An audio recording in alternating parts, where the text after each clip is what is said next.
mabalaa mengi, misukosuko na matatizo mengi, upungufu wa mali, upungufu wa mazao, maradhi na shida mbalimbali zinatokana na watu kuwa na madhambi. Ulimi wako uwe ni laini kwa kuleta istighfar, muda wote uwe wewe ni wenye kuleta istighfar. Nabiullahi Hud alayhi salam alikuwa akiwahimiza watu wake kufanya istighfar, akisema wa ya qaumi istaghfiru rabbakum thumma tubu ilayhi, enyi watu wangu takeni msamaha kwa Mola wenu kisha tubieni kwake.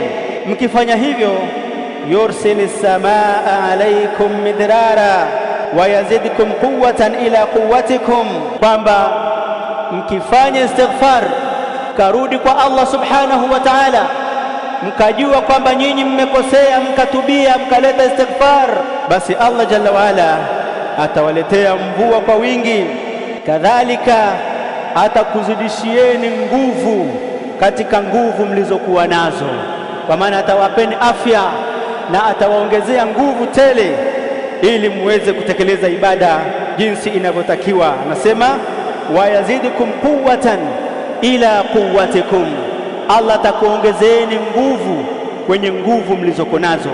Amesema Nabiullahi Nuhu alayhi salatu wassalam akiwanasihi watu wake maneno yanayofanana na haya ambayo aliyasema Nabiullahi Hud alayhi salam.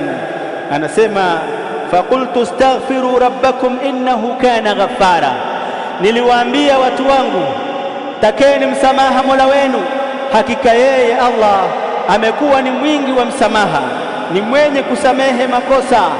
Mkifanya hivyo yursilis samaa alaykum midrara, atawateremshia mvua kwa wingi, wa yumdidkum bi amwalin wa banin, atakuzidishieni mali kwa wingi na atakuzidishieni watoto, atakupeni watoto. Wa yaj'al lakum jannatin, atakuwekeni mabustani mazuri mazuri, mashamba yenu yatanawiri. Wa yaj'al lakum anhara, na atawekeni mito ambayo inatiririsha maji kwa ajili ya kunywa na kunywesha mazao yenu pamoja na wanyama wenu. Kutokana na aya hizi ambazo tumezisoma, tumekuta kwamba mabalaa mengi, misukosuko na matatizo mengi, upungufu wa mali, upungufu wa mazao, maradhi na shida mbalimbali zinatokana na watu kuwa na madhambi.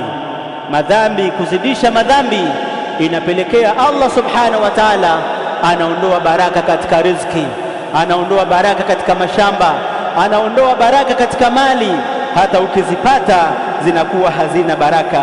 Lakini tukileta toba, tukaomba msamaha, tukaacha yale tunayoyafanya kumuudhi Allah subhanahu wa ta'ala, ndipo hapo Allah subhanahu wa ta'ala ataleta baraka kwenye mali zetu, ataleta baraka kwenye watoto, ataleta baraka kwenye mashamba na mengineyo. Sabilu Salaf TV, Sabilu Salaf TV, daima haki itaonekana. وما تركت لك الأيام عذرا لقد وعظتك لا